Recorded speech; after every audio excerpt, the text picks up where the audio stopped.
Fontaines D.C. on Today FM on vinyl. How do you think it's sounding? Sounding wonderful, man. It's the first time I've ever heard it on vinyl. Yeah, Sounds nice great. and loud in the studio, as it must be. Are you going to have one of those little instructions on your album cover saying, for best results, play loud?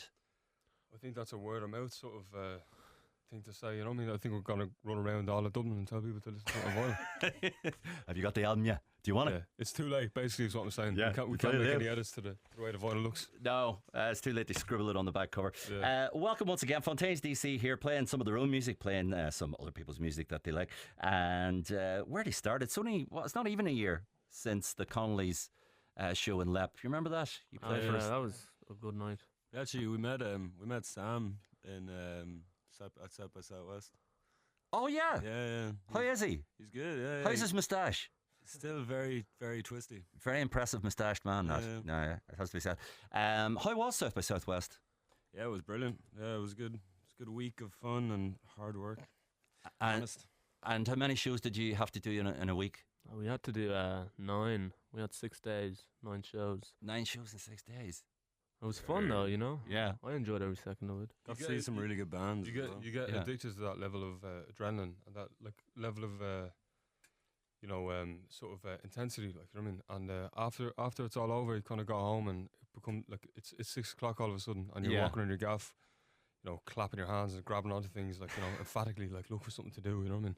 It all becomes a bit disorientating. So it's kind of like a feedback loop. It kind of just feeds on itself. It's like a chain reaction. Yeah, and like it just feels like an environment in which you can kind of like go deeper and deeper and further into these like levels of intensity and kind of mania.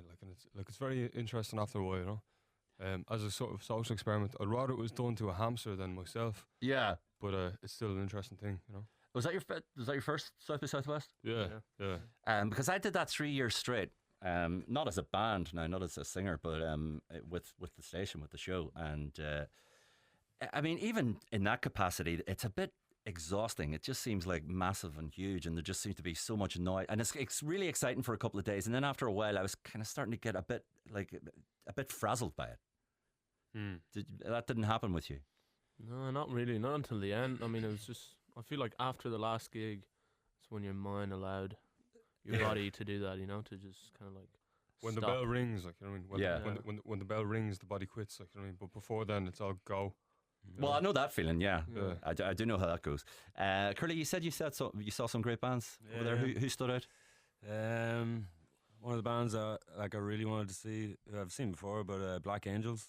Do you know that band? No. They're like a psych band. They're actually from Austin. They're on the same label as us. They've been around for like a good few years. They have about 5 albums, but they played a really, really good show at Empire, and then it was so long as well. It was like 2 hours. Like 2 hours. Yeah, and we were about to leave, and then they played like me and Carlos's and Tom's favorite songs. So we were literally at the door to leave, and we had to turn back. But there was like got to see the OCs. They're amazing. Oh, brilliant! Yeah. Like Do they still have? They have 2 drummers. Do they still have 2 drummers? Yeah. And like I kind of thought that would be gimmicky, and No. Yeah. it's so good. It's hypnotizing. Yeah. And there's a new band as well called Pottery who just signed to Partisan, and they're really, really cool. Band from Montreal, from Canada. Yeah. Warm Drag as well. Warm Drag. Yeah. Just a lot of type. Jeez, it must be non-stop. You saw all these bands and you had to do 9 gigs in 6 days yourselves. You still didn't get any sleep. No, I mean we got more than usually, to be honest. Because everything started kind of like you didn't have to go in there until 1 or so you got the morning to sleep. Yeah, I suppose. Yeah. And where did you stay? Were you put up, or did you have a hotel, or what It was was a small Airbnb just outside the city. Because there are people over there that kind of that's what they do. They kind of put bands up, Yeah, we heard about all that, but we didn't want to go do that because we did want to sleep. So we just got our own place.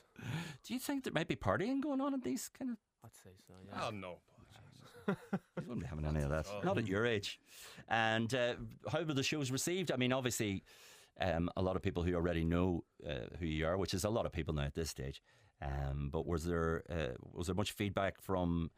I saw David Frick, the great, respected New York journalist. He wrote a rave review. Was that the general kind of impression? I hope so. Yeah. You didn't get much feedback out there at the time. I saw David Frick from the stage a couple of times, and he and I had this lovely kind of eye contact sort of thing going on, you know, and Right. I kind of like to the point where like it's happened so often now that he's been at a show and we haven't spoken, and it's just been that moment, you know, on stage and stuff like that. I don't really want to kind of like breach that relationship, you know. Right. I think it'd be beautiful if the two of us like lived and died without actually ever speaking to each other. We only saw each other from the stage and had this kind of like knowing glance. Although I don't have a clue what he knows. Yeah. I mean, but yeah, it was I nice don't to see him know, there. I mean, he's a great journalist, so he obviously did his homework. But he seemed to pretty much know his stuff in terms of it. But I mean, the main thing was it was a great review from a very esteemed writer. You know, I was impressed. And he looks like a Ramon as well. So He does. Does he Yeah, still yeah, have of course the? he Yeah, looks, very- absolutely. Yeah. And yeah, it was great to have that connection. Mind you, some of my best friends are music journalists, and I actually refuse to make eye contact with them. To be honest with you. Yeah. Well, they might write about it, Paul. You know. You know what that. Everyone knows what your eye contact does. You know. And well, the basilisk stare. Come on, we're getting through it all tonight. Basilisks, vampires, you name it. So Doggerel, sounding great. I got the impression because I bumped into who was it? Who was it? I bumped into. Was it yourself, Diego? I bumped into just before you went over to record it Yeah, we bumped into each other outside P Max. at the bottom of the street. Yeah, near the studio here. And you obviously hadn't gone to record it at that point because you were telling me you were heading off the next day. And then it seemed like it was done in. I mean, was it done very quickly, or was that just my impression? Yeah, we recorded in 2 weeks. So We recorded the whole thing in the first week, though. we recorded the whole thing in the first week and then spent the second week doing overdubs and mixing it and stuff like that. Yeah, and this was with which producer was this? It was with Dan Carey. Dan at Carey. Studio in Streatham in London. Yeah. And was it pretty much kind of one take down? That was it, all in one go, or? Yeah, I mean, we recorded it all live to tape. So the reels of tape are 15 minutes long, so we did it in 3 song blocks. Right. And if so we just recorded straight through in rapid succession. Very impressed. Fair play, these. That's not how it normally goes, I can say. Well, not in my experience, anyway. I just want to say, if there's any mistakes in the album, that's there on purpose. Like, Yeah. that's what we're trying to say. Keep the mistakes in. That's a stylistic, choice. You know? That's one of Brian Eno's wee cards. Yeah, exactly. It's, We're the same as Brian Eno. Keep the mistakes. We shall talk again and more about Doggerel and the making of Doggerel and everything else that you're up to and have been up to. But first, I'm going to take the first music choice from you, and I'm delighted because it's the Velvet Underground. That always makes me delighted. So that's it. You know, it could be anything for them. I Can't Stand It from VU. Who's chosen this? Is it a collective choice? It's a big tune in the van, you know, when we're driving around. Very important to have the tunes in the van. Yeah, and it's one of the tunes that we play if we were feeling a little bit lackluster, maybe before a show. Like, you know what I mean, we'd always stick it on to kind of like get ourselves into the gear. And there's something about the sort of like a discordance between the two guitars, and like, you know, the drums are straight all the time, but there's this like amazing groove that kind of happens and then doesn't happen the next second. Like, it's all so live. It's kind of like dipping your head into it for a second. You know what I mean? Yeah, I mean, it is that thing that we were just saying. That sort of, it's got that live in the studio feel. And the funny thing about I Can't Stand It is it wasn't released for years. It only eventually came out like nearly 20 years after it was recorded. Yeah, on VU. Yeah, which is ridiculous, really. Compilation, pretty much. Such a great song. I mean, Lou Reed did his own version, but it's not as good. Yeah. Let's take the Velvets. I Can't Stand It. It's Fontaines D.C. First choice of the evening on Today FM.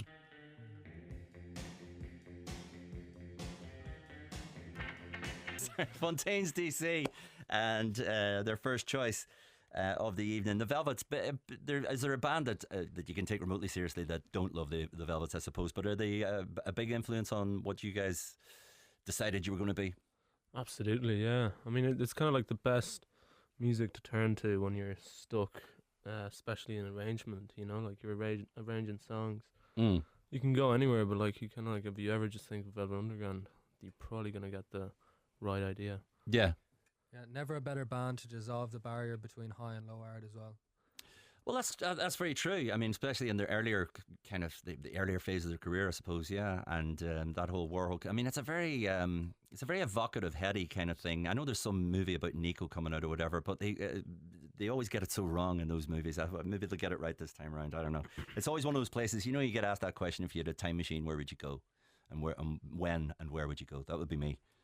New York, about 1966. The Max's yeah. Bar. Do the same. Max's Bar. Max's, the factory, that whole bit. Yeah, that would Stay be there my. for 10 years. Yeah, I might do it. You know. I might do it. I've stuff going on in the shed. Let us know, man. Let us Well, know. I'll bring yous. I'll bring please yous. do. We'll Yeah, plan a please. schedule Like a for you, ticket. man. You can be our warhol. Yeah, it's only a 3-seater though. Paul McLoone, supporting Irish music. Today FM. They were just about to release one of the great debut albums of all time, Fontaines D.C. Doggerel, of course, out on April 12th. And I see it's complete coincidence. I had Gang of Four lined up anyway. But you guys were playing with them recently in Liverpool, the Six Music thing. We were playing with them in Liverpool. There was one original member. He was the guitarist.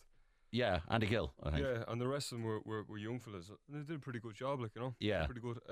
It was quite bizarre to see tunes like, you know, Damaged Goods being played with like a different singer and stuff like that. But Yeah. still pretty cool to be playing with them, you know. Yeah, no, I've been inflicting that feeling on people for 20 years. Yeah, yeah. Eventually they get used to it, you think, but you know what? They don't. Oh, we will. How was that generally, the Six Music thing? Was it a huge, big thing in Liverpool? It seemed, it seemed pretty big. It was very it was enjoyable. We kind of the stage sound just kind of it wasn't the same as it was at soundcheck, and we all got off stage thinking it was a horrible gig, and then we listened back to it, Yeah. and the sound is unbelievable. So I don't know how they did it, but it sounds unbelievable. Well, I suppose that's the thing. You can't always tell. You know, the monitors are not your usual setup, or you rush through it, or you get a line check if you're lucky, or whatever, and then you just got to trust in the front of the house doing the trick, which it usually does, to be fair. Especially with guitar bands, I think. You know, it has to go pretty badly wrong before it. And it's always amazing as well. My experience anyway. Sometimes the shows you sort of think, you go off stage thinking that wasn't so good. We weren't really great there, and people that were there just tell you a completely different story. Their perception of it's like, it's Yeah. amazing, you know. Yeah, like there's an extra level of caution that comes with playing a gig that you don't think is going well. You know what I mean? Like you kind of you start to take care of it in a kind of more like paternal sort of way. Like, you know what I mean, like you're treating a gig like a sort of injured animal. You know what I mean? And you're taking a lot of care with it. Like, you know what I mean? So I wasn't personally as a performer and stuff like that. I wasn't really getting as carried away with it as I would normally when I was very confident about the sound and stuff like that. I was treating the vocals and the overall sound of it a bit more meticulously, like, you know. Yeah. And I'm glad I did that because I think it sounded really good, you know. It's kind of like when you're in a conversation and you feel like you've said something bad, even though it hasn't offended anyone, and then from then on you kind of you've got this extra level of care, you know what I mean? Yeah. I so mean, kind of, yeah. that was a question I meant to ask you, actually, all of you in general. You've been playing together now. It's been so many shows in such a comparatively short space of time. A lot of gigs, and that's obviously going to make you very tight. That's going to make you tight as a unit. It's going to obviously hone your actual playing just in general as well as how you actually play together. But I mean, that's an example of another little kind of thing that you learn along the way. Maybe kind of, you know, a certain approach to the vocal. Have you felt that you've learned a lot as musicians in this short space of time? Yeah, absolutely. I mean, me personally, you just become what you're doing just becomes an extension of yourself, you know, because you do it so much. So I don't know. It always felt kind of natural, but it just feels even more natural, you know. Yeah, Carlos. I mean, especially with you, Carlos, because when you get into it, you really let rip, you know. And you're very physical, very energetic, and there's a bit of is there a line you have to walk there sometimes? Is that part of stagecraft where you're kind of losing it, but you can't completely lose it because you still got to play. Yeah, but there's this abandon that wants to kind of take over. Yeah, that happens. But to be honest, it was like South by Southwest. I noticed that I just kind of that. The line of me kind of starting to really get into the zone of it. Just after every gig, because it was in such quick succession. It kind of happened. I was just in the gig from the moment it started, you know. And it usually takes me a little bit more, but yeah, I just find I'm enjoying the gigs a lot more because they just feel a lot more natural nowadays. They always kind of felt good, you know, but now it just, I don't know, feels like eating a really good meal.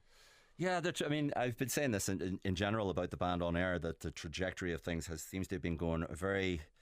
I mean, it's developing quickly, and it's quite a gradient in terms of the progress that you're making in the length of time. But it also seems quite natural and quite, you know, you seem to be going. The right things seem to be happening at the right time. Diego, has it been a comfortable kind of experience? Has it been disconcerting? Is it disorientating sometimes? there's trials that come with it as well. I mean, certainly our tour in January in Europe proved a bit testing in terms of learning to manage stress and to take it a bit more professionally, because when you're young lads in a band, you go and you do your gigs and you have the crack and you go drinking and all this kind of stuff.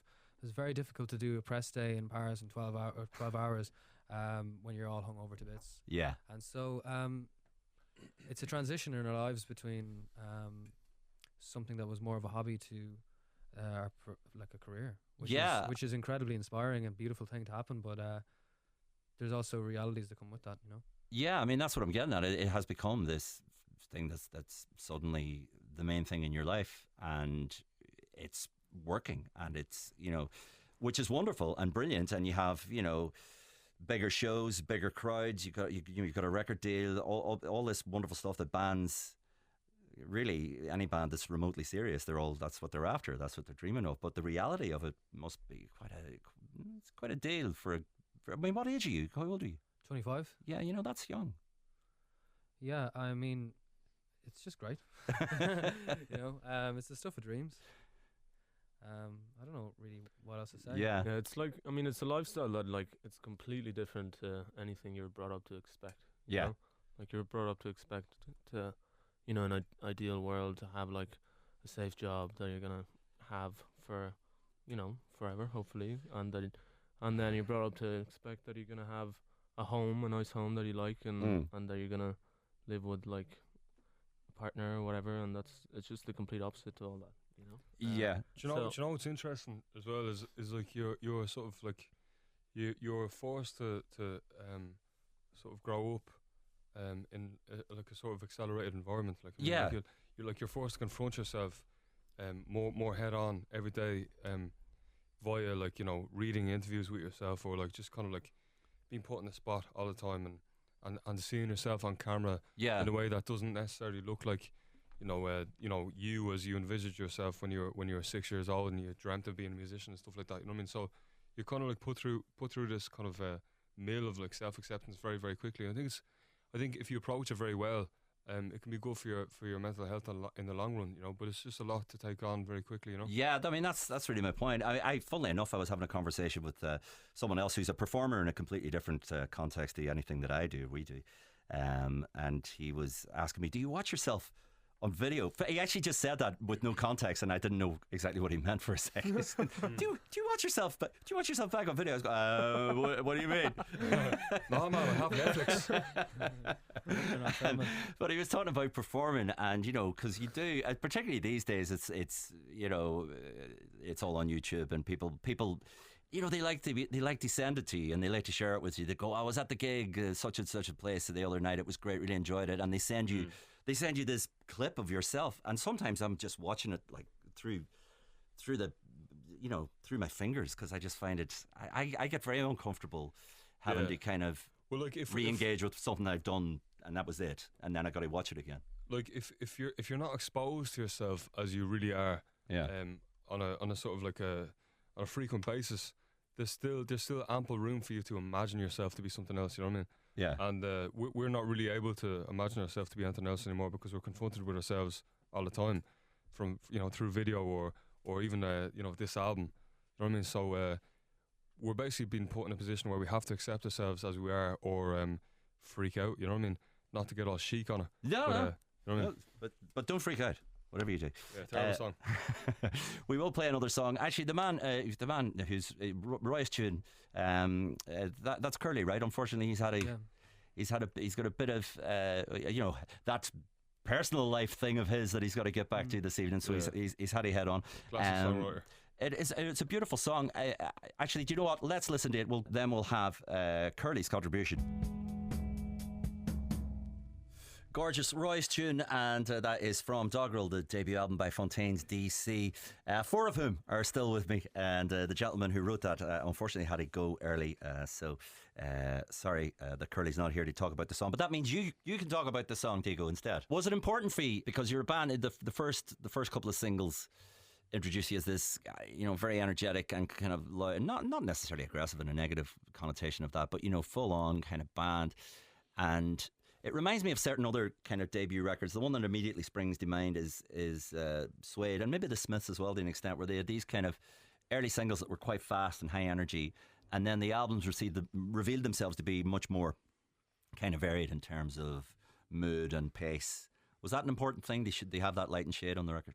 I think it was important for us to show that we were humans with depth of emotion, that we didn't intend to put some sort of one particular sound across or try and be one idea for a band, and just to write songs that we like that expressed our feelings genuinely. And if we went in one day and we're like, oh, here's a song that we wrote when we felt this way, that we could do that as a band, and we kept the ideas of what we could be as a band open.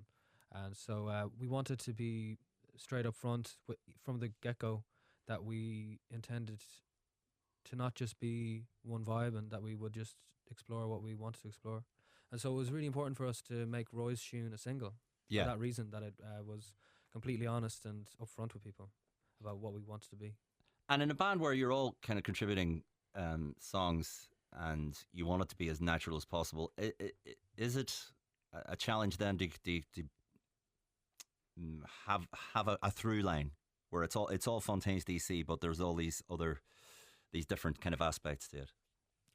I don't know. I think that in the space that we've created as friends and as a band, if a song comes forward and it resonates with all of us in a way that connects us, then it makes it a Fontaines D.C song.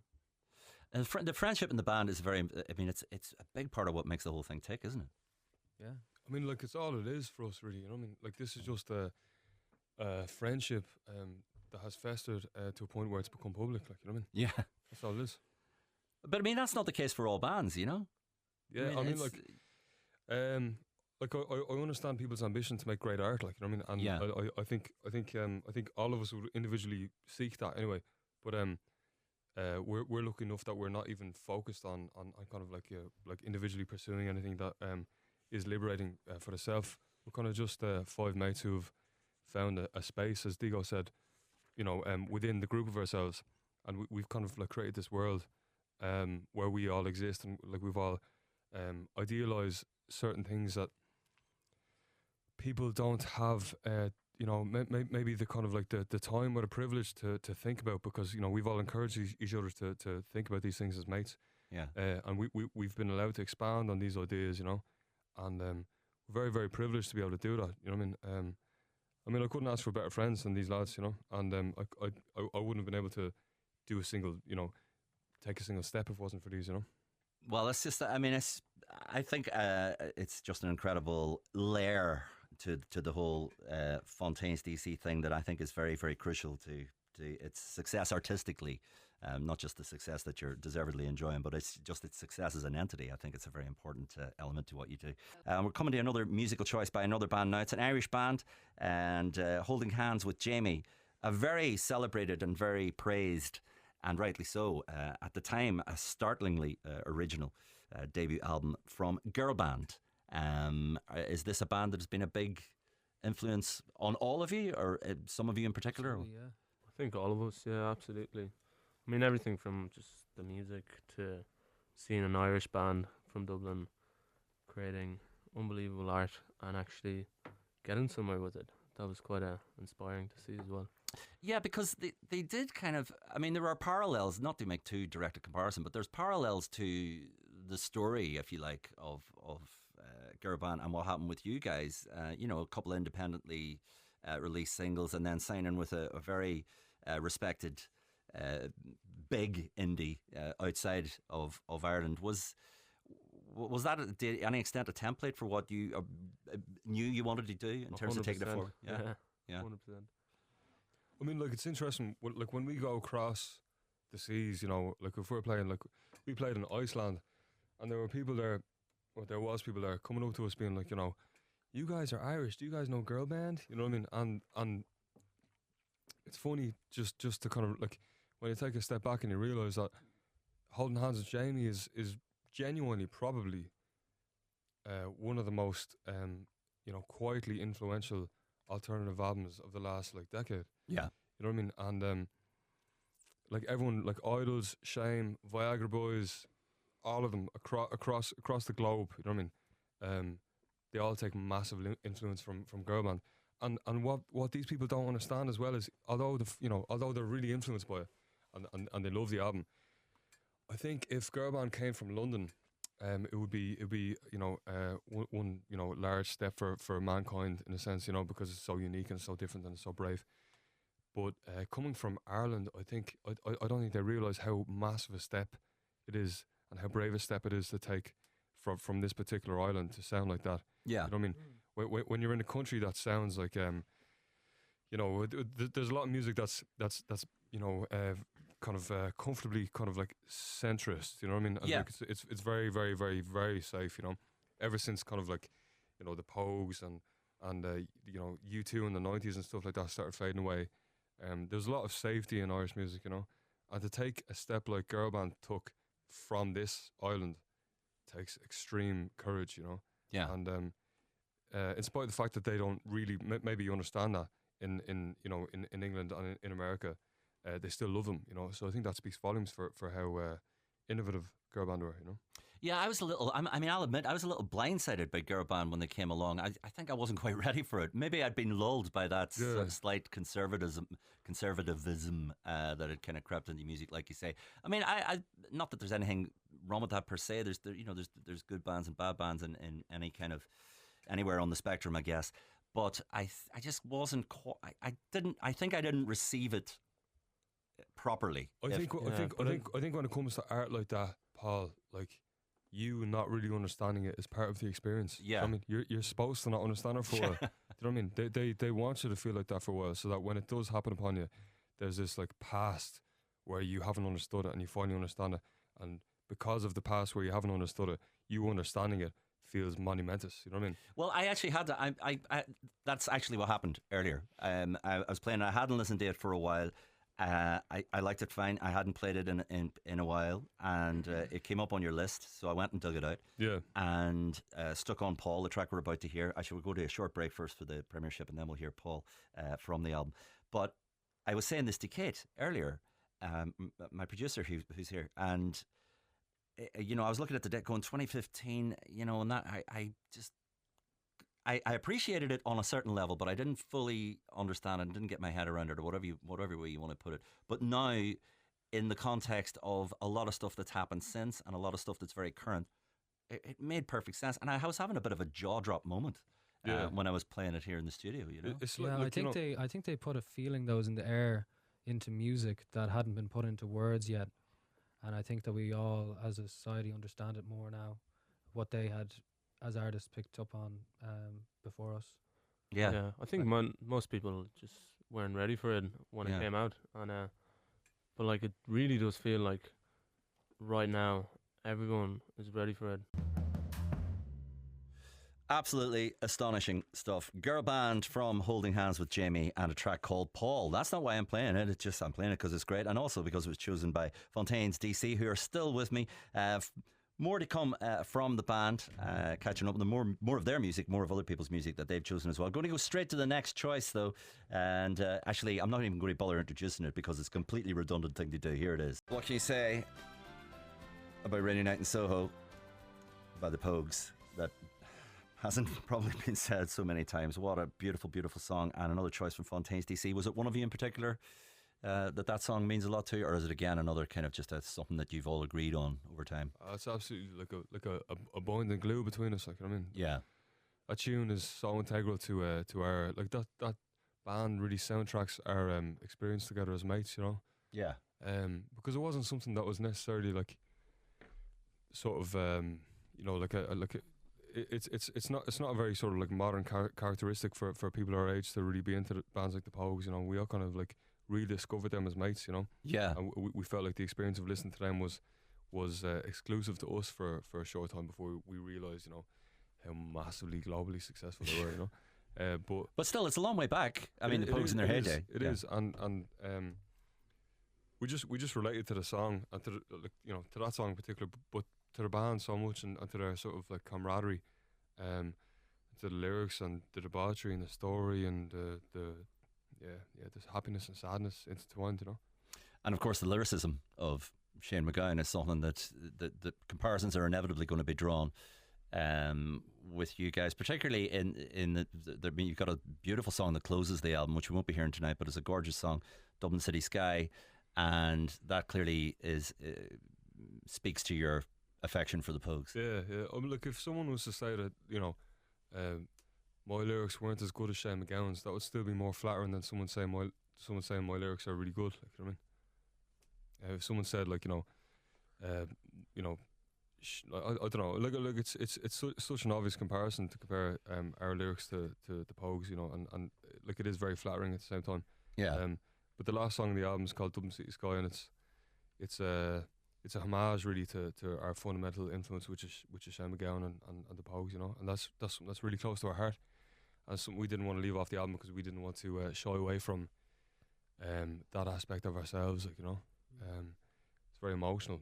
It is. It's and I actually wrote about this. It's kind of the emotional. It's the big emotional punch on the record for me. It really kind of. I think it would have been a great shame if you've left it off. We're going to finish this hour with one more track from the album. This is the recent single "Too Real." I have to reach behind me to press play on the record machine. Here it is. Welcome back. It's the last hour of the show. It seems to have flown in, as it always does when we do these chats, and trying to get through as many tracks as you can from the band, or as many choices musically from Fontaines D.C. as we've tried this evening, but you never cover as much ground as you want to, and unfortunately I've got to let you go. But thanks so much for coming in. Really, really appreciate you being here. Thanks for having us. Pleasure as always, No, it's just been great, and I'm delighted for you. I'm delighted for how it's been going, and all the best with Doggerel. It's out on April 12th. We will have more new music from Doggerel next week on the show. You have a day or two off anyway now where you can just relax. Hard earned by the sound of it, I have to say. So the best of luck with that. Enjoy your downtime, well deserved, and the best of luck with the album released April 12th. Is there a big fancy launch that I haven't heard about yet? We're going to be on tour, so right, okay. I think we'll be in Leeds on the day that it's released, won't we? Right. Yeah. We're doing some show there for the release as well. And then I was playing Idols earlier on. We were talking about them. I can't remember now if we were on air or off air when we were talking about Idols. They were certainly mentioned. You've got those American dates with them? Have they still happened, or did they happen already? They're happening in May. In We're May, gonna be out for a month with them, all over America. Okay, I know another band that's going to be in America in May. Yeah. Who's that? That would be the Undertones, but we'll have to. No way. Can we do that this time in America? Do you know what? Can I come on stage with you in America? See you in Kansas. Yeah, well, I don't know if we're making it to Kansas, Dorothy, but we'll see. I don't know. We'll have to compare notes. We'll have to do that. You never know. It'd be great if we did happen to be in the same city at the same time. That would be just amazing. I'll get someone else to play my parts. And we'll come with you. I'll have our jet fueled for you. Listen, thanks so much for coming in, lads. It's been absolutely great. Tom, as well. I know you haven't been. Hi, Tom. How are you, Paul? All right. Yeah, there he is. He's a bit shy. Typical drummer. Very shy fellas, drummers, aren't they? Very backwards and coming forwards. Anyway, overly expressive in their instrument. Loud and quiet. Thank you, Tom and Carlos and Grian and Digo. Thank you so much, gentlemen. Fontaines D.C. live in the studio this evening. Thanks for bringing in the test pressing as well, which sounded really good on vinyl. Cheers. Yes, beautifully pressed. Someone just texted in. Kieran says, Fontaines D.C. just brilliant lyrics, vocals, drums and guitars, held up by a great rolling or bubbling bass lines. Rolling or bubbling bass lines. There you go. What do you make of that? There you go. Well, were you going for what to make of that? Were you going for rolling or were you going for bubbling? It wasn't a biscuit cake. They're both. They're rolling, bubbling, and I was just remarking on how well the drums and the bass sounded on the last track that we heard. But anyway, that is from Kieran. Thanks very much for that. A million texts in this evening. That's a mild exaggeration, but a lot of texts in this evening. So thank you so much once again. Final music choice, just briefly, because I know you got to run out the door. It's our Epic After 11, actually. It fits quite well into the format of the show. Just under 6 minutes. Epic enough. And it is Bob Dylan. Tombstone Blues. Any particular... funnily enough, I was just having this conversation with our own John Cadell the other day, trying to pick a favourite Dylan album or a favourite Dylan song. It's a pretty daunting prospect, isn't it? Absolutely, yeah. So why this one in particular?